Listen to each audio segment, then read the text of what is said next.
শুনেছো তোমার ছেলে আর তোমার ওই বুড়ো বাপ দুইজনে মিলে ওই মেয়েদের নাকি শুনছি পিছনে লাগছে। তো কি করা যায় তাই দেখো, না হলে কয়দিন পরে কিন্তু ওই মার খেয়ে মরে যাবে কিন্তু লোকের কাছে। কি বলো তুমি? এখন আমার বাবার কত বয়স হয়ে গেল, এখন উনি এইসব করতে পারে নাকি? তাই তুমি মিথ্যে কথা বলছো হয়তো, আর তোমার ছেলে হয়তো করছে। আমার বাবার নাম দিচ্ছ তুমি, ওটা তোমার ছেলে করছে। দেখো, যেমন বাপ তার তেমন ছেলে।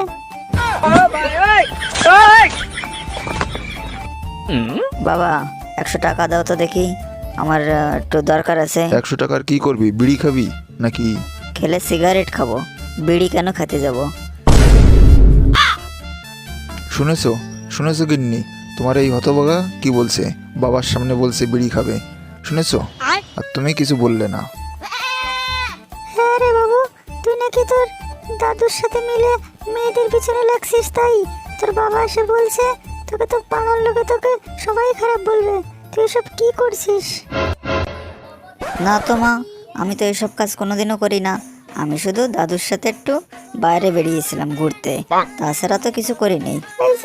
এই যে তোর বাবা এসে বলছে তুই নাকি আর তোর দাদুর সাথে মিলে কার কার পিছনে লেগে বেড়াচ্ছিস। না, বাবা তো মনে হচ্ছে আমার নামে ভালোই ঢপ দিয়েছে মার কাছে। আমি কিছুই করলাম না, ওনার শ্বশুর করলো, আর দোষ হলো আমার। এটা তো মেনে নেওয়া যাচ্ছে না, আমার কিছু একটা করতে হবে এখন দেখছি। কি রে, চুপ করে আছিস কেন? কিছু তো বলবি, কেন করছিস এসব লোকের সাথে? আর জানো মা, বাবা কি করেছে?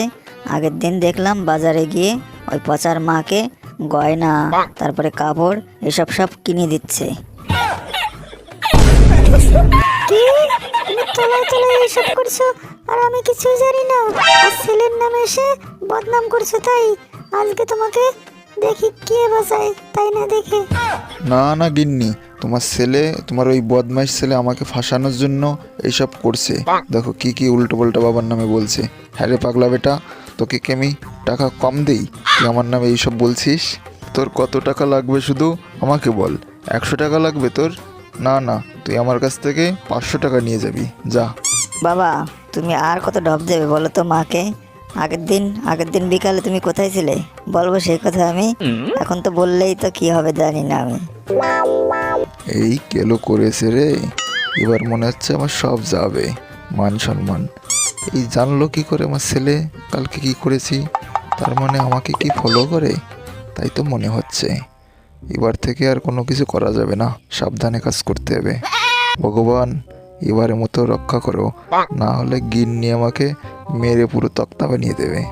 রক্ষা করো। কি গো, তোমার কালকে বলে কাজ ছিল, তোমার কি কাজ ছিল শুনি?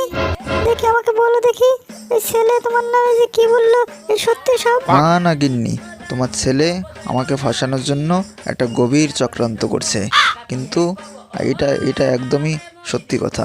ইয়ে মানে মিথ্যা কথা, মিথ্যা কথা। শুনেছো মা, শুনেছো? বাবা মিথ্যা কথা বলতে গিয়ে কেমন তোতলাচ্ছে দেখো, শুনেছো? দেখ, তুই কিন্তু আমার নামে মোটে উল্টো পাল্টা বলবি না, এমনি কিন্তু আমি অনেক কষ্টে আছি। ওরে মিনসে, আজকে তোকে ভগবানের সব বাঁচাতে পারবে না আমার হাত থেকে। তুই আজকে কোথায় যাস তাই না দেখে। না, পরিস্থিতি মোটেও ভালো না, এখান থেকে মানে কেটে পড়তে হবে।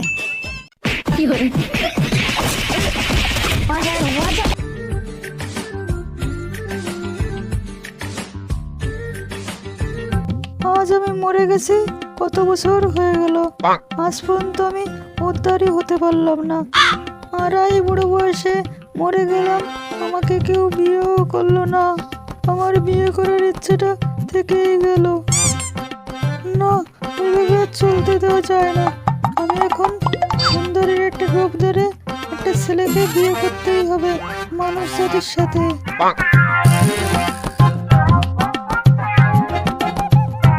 কিন্তু এখানে তো কাউকেই দেখতে পাচ্ছি না। যাই, জনবসতি এলাকায় গিয়ে আমি সুন্দরী মেয়ের রূপ ধরে গিয়ে বসি। এখানে অনেক মানুষজন আছে মনে হয়, এখানে তাহলে বসে থাকি, একটু অপেক্ষা করি, আর চেহারাটা ফটাফট চেঞ্জ করে নিই।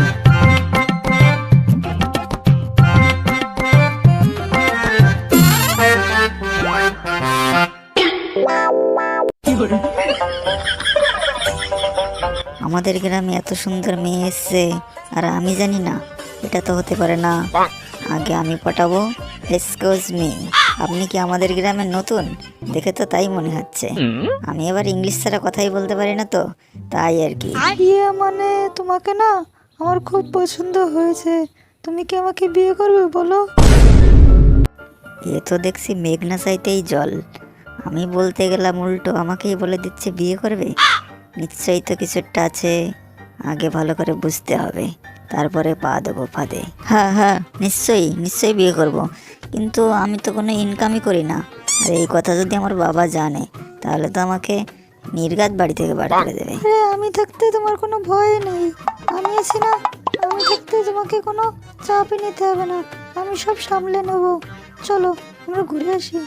হ্যাঁ নিশ্চয়ই নিশ্চয়ই, চলো যাই ঘুরে আসি। ও কি যে আনন্দ লাগছে আমার, কি বলবো।